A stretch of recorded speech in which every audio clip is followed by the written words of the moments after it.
Petinggi grup Jarum terseret dalam kasus dugaan korupsi pajak terkait pelaksanaan teks amnesti tahun 2016-2020 yang sedang ditangani Kejaksaan Agung, Kejagung.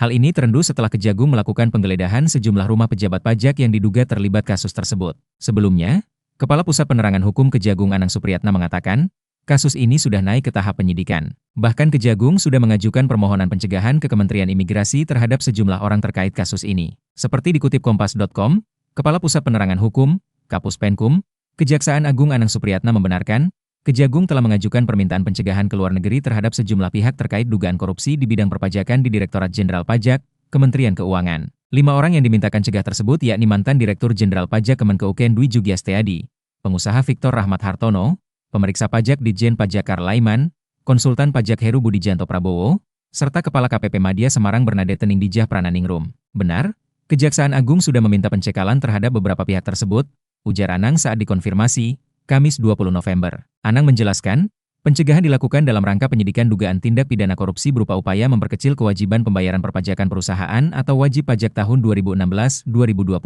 Dugaan tindak pidana korupsi memperkecil kewajiban pembayaran perpajakan perusahaan atau wajib pajak pada tahun 2016 sampai 2020 yang diduga dilakukan oknum atau pegawai pajak, kata Anang seperti dikutip Kompas.com. Menteri Imigrasi dan Pemasyarakatan, IMIPAS, Agus Andrianto membenarkan bahwa pihaknya telah menerima dan melaksanakan permintaan pencegahan ke luar negeri terhadap 5 orang terkait penyidikan kasus dugaan korupsi di bidang perpajakan. Agus mengatakan, pencegahan ke luar negeri tersebut dilakukan atas permintaan Kejaksaan Agung, Kejagung.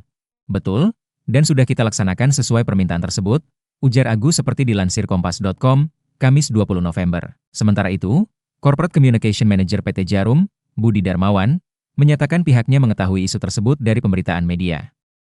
Budi menegaskan, sebagai warga negara dan entitas korporasi, PT Jarum akan bersikap kooperatif dan taat hukum. Kami mengetahui hal ini dari berita. Sebagai warga negara kami akan taat hukum, ujar Budi kepada Kontan.co ID, Kamis 20 November.